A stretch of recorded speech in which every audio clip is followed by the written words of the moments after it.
Strada, Strada, Fellini and Masina. How could you possibly go wrong? In this case, you can't. Hello there, Nate Jackson, Criterion Collection reviewer guy here. Number 219, Federico Fellini's La Strada, starring my Italian wife, my Italian fantasy wife, Giulietta Masina. She's always going to be Cabiria to me, and she's Cabiria to a lot of people. I mean, she was the first. There was the first. I think the first time I saw her was in Knights of Cabiria. I mean, I don't think she was in Amarcord or And the Ship Sails On. And if she was, I wasn't paying attention, and I should have been, because I might have given those two a better review. But anyway, La Strada, 1954, 108 minutes, Italian, and not a bad film at that. We're hitting a streamline of good movies. We had Tokyo Story, very good movie. The Cirque Rouge, pretty good movie. La Strada, very, very good movie. I mean, and I mean, mostly for star power, you know. Well, we got that. We got Anthony Quinn. You got our English actors, Anthony Quinn and Richard Basehart. I'm like, holy crap, I know those names. I'm familiar with those faces, you know. What are they doing with Fellini? You know, well, we'll find out. Anyway, so this is a very simple story. It's about the Masina plays this woman, Gelsomina, who she lives with her mother and her siblings or her kids or whatever, and she finds out that her sister died while touring with this like circus, this traveling like entertainer named Zampano, and he's played by Anthony Quinn, and so her mother says, you should travel with him. Can you travel with him and take his place? And so she basically sells Gelsomina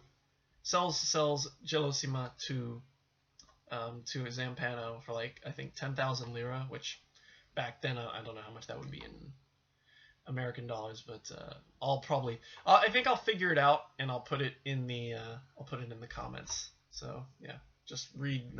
If you've read the comments before you've seen this video, then you may be a little confused. But anyway. So, so they go off, and he basically beats her into training, trains her by beating her, which is hard to watch. At the same time, Gelsomina has this, this very childlike mentality a little bit, she's very, she sees something that she likes, she lights up immediately.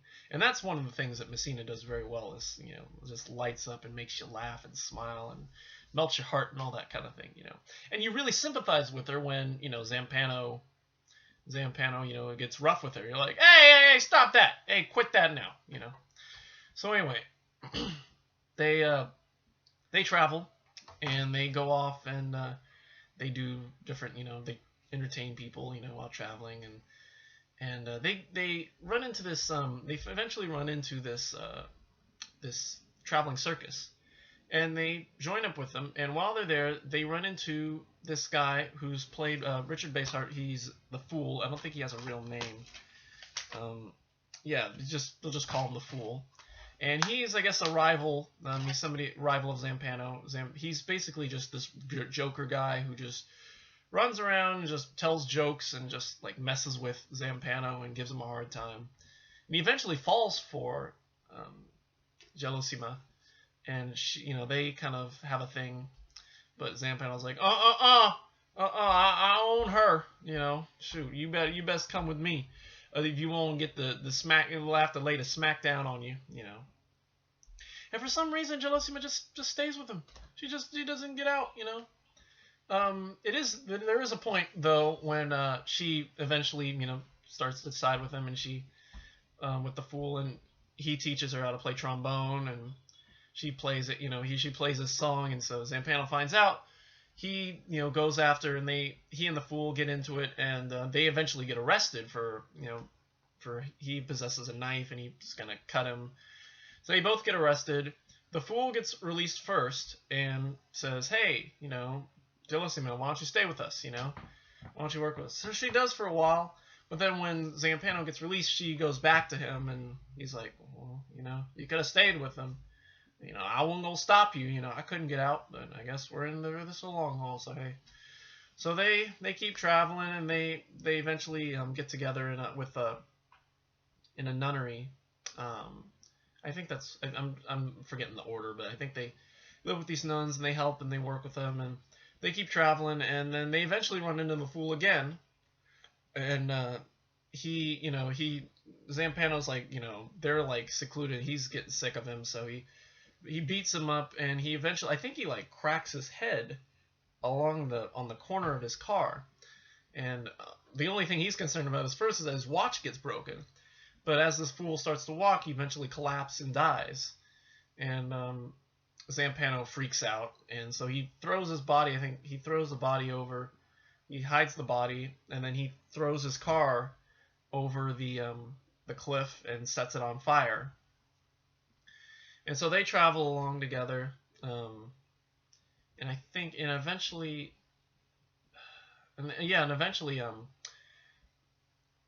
Gelsomina like freaks out, like kind of has this thing where she just shuts down, like she can't function at all, because of the death of the fool, because she witnessed Zampano killing him, and she like, it's sort of like, like post-traumatic stress disorder, like where you freak out when you see something, or like you have these like just flashbacks, and she basically just she almost becomes a vegetable almost, and he can't, and Zampano recognizes this and tries to communicate with her, and eventually, even invites her to say, hey, do you want to go back to your mom, because I'll take you back. She just totally just is totally unresponsive. So he eventually just abandons her by the side of the road and leaves her clothes, and he goes on. Time passes on, and Zampano, I guess, is traveling on his own. And while he's in a town, he finds this young woman who's singing the same song that the fool taught Gelsomina. And he stops her and says, hey, how do you know that song? He's like, oh yeah, there was this woman who...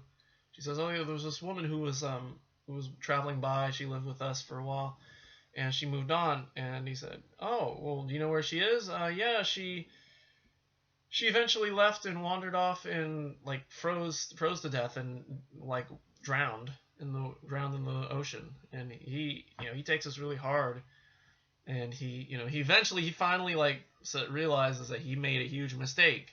He goes off and gets drunk in a bar and gets thrown out, and he goes out to the beach and breaks down and just cries on the beach, and that's how the movie ends. It's a very sad ending, but at the same time, it's this, the realization, these points of realization that the main characters, like these really mean characters, finally realize that they've done wrong, and that's really neat. That Fellini gives him this moment to just to realize that it's too late, that you really fucked up. So yeah, so that's all I'll say about it. It's a fantastic film. I'm surprised that I like this so much. I mean it's one thing for Masina, but we've had Masina movies that I cared much for, like Giulietta the Spirits. I didn't like that movie at all. Basically, she was in it. It was nice to see her, but it the plot on all that wasn't enough to really keep me entertained. That's the thing. But here, Masina acts as a star, and in a good story too. So it's a great film, and I think here's what I'm thinking. I'm thinking about all the Fellini films we've seen. We've seen Amarcord, we've seen 8½, we've seen Variety Lights, Nights of Cabiria, and The Ship Sails On. We've seen Variety Lights. I think I mentioned that one. The White Sheik, and I think those are the only 7. I think I counted 7. Let's just count. Actually, let's count. I've got the list up here. Let's count how many Fellini movies we've seen. Amarcord, Nights of Cabiria, and The Ship Sails On. Variety Lights, 8½, Giulietta the Spirits, White Sheik. So that's 8. So this is 9. La Strada. We've seen 9 so far. And of all those, yeah, this one, I think La Strada might be the best. I think this one might be the best film we've had so far of the Fellini films. I think I liked it a little more than Nights of Cabiria, because Cabiria was just a little dark and a little more sadder. and then like the White Sheik was a little too, the story was a little crazier, and then like Variety Lights was cool, but it was a little too mishmash. But yeah, La Strada was a great film, and having Masina in a really starring role. Whereas, in Variety Lights, she was in Variety Lights, but she was more of a secondary character. Maybe she was a star, but like a co-star with other people. She really had to share the spotlight with other people.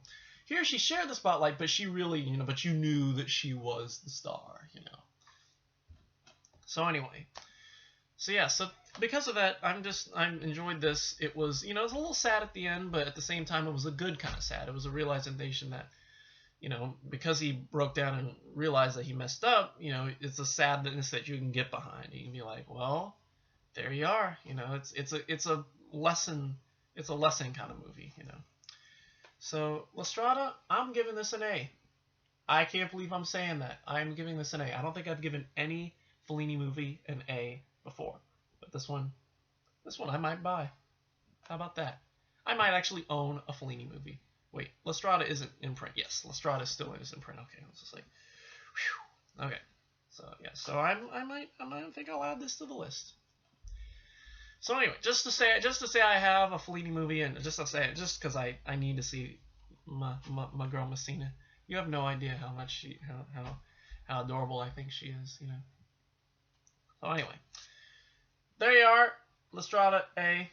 Supplements, disc 1, there's a 13-minute introduction by Scorsese where he says that if you watch any movie post 8.5, if this is the only movie you watch post 8.5, you'll be okay. And I'm like, bullshit. First of all, 8.5 sucks. And, second of all, there's Nights of Cabiria and Variety Lights. So shut up. More Scorsese. I don't know about him. Are any of his films Scorsese? Are any of his films in Criterion Collection? Martin Scorsese's World Cinema Project. Oh yeah, I forgot. Last Temptation of Christ. God. Oh God, I forgot about that movie. God. Oh, anyway. Martin Scorsese's World Cinema Project. And is that it? I guess that's it. World Cinema Project. Okay, well, that's 684, so we won't get that one for a long time. But anyway, yeah, so he talks about crap. Supplement, there's a trailer. Then disc 2 is an hour-long documentary called Federico Fellini's Autobiography, which is just a mishmash of just clips of him, interviews with Fellini talking about his different films. They talk about him making, I think there's a little bit of La Strada, but there's mostly La Dolce Vita, a little bit of Giulietta and Spirits, a little bit of Amarcord, a little bit of different films. I think a lot of 8.5. But yeah, it shows a little more humanistic side. I mean, Fellini comes off as, he's not Godard. He is not a complete asshole, but he's almost there. I think if he didn't have a cool wife like Masina, he would be just this complete utter dickhead. But he isn't. He's just a little, I think some in these clips, a lot of the dickheadness comes from the interviewers who want to know these like really specific questions about his life and his movies and all that, and he's like, I can't answer that, dude, why are you asking me this stuff? I can't pick, one movie. I don't think about that kind of stuff, And and honestly, I can understand that. It's like you can't pick your favorite movie. It's hard. So for once, I could get behind Fellini. But at the same time, it's like the later movies. I think I don't know. I'm still not a fan of the later films. When the fantasy really took over after 8.5. I think probably 8.5 on. There's a movie. I'm looking. We don't have much Fellini left so far.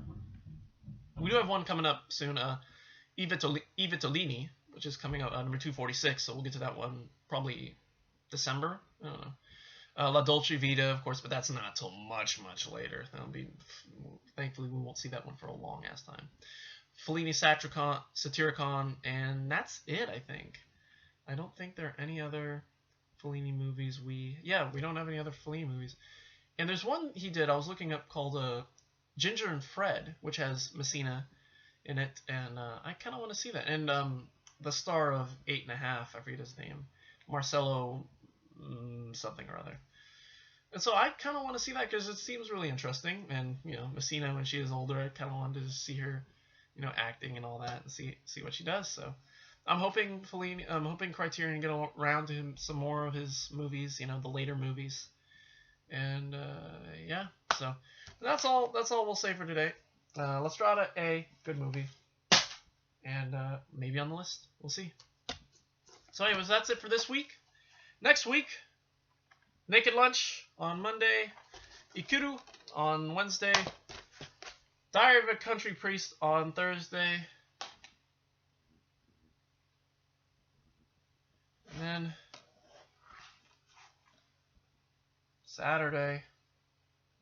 next Saturday,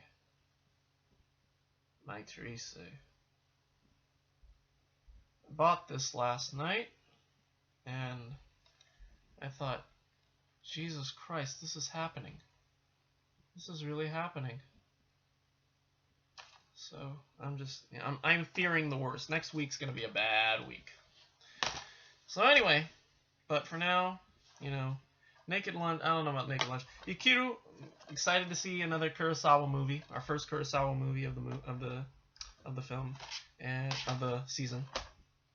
And yeah, so anyway, so we've got some movies, and and of course, 2 weeks. Our first review of November, we pick up South Street, and then I'm taking a little vacation, but I'll be back the Monday after that, the 9th. So yeah, so we've got 5 more movies until we'll have a little break. So in the meantime, you guys can go out and watch movies of your own and all that.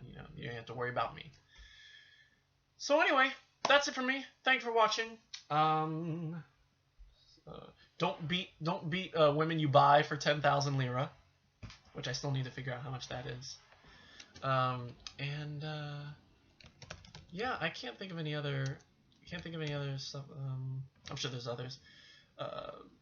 Yeah, that's it for me. And avoid people named Zampano, because they'll mess up your life. And that's a double reference. If you get the reference to what I'm mentioning, if the name Zampano, let's just say the name Zampano means something entirely different to me, but we'll leave it at that. And all right, that's it for me. Thank you for watching, and we will see you on Monday for Naked Lunch, which is right here. I like showing the movie again. Anyway, until then, goodbye.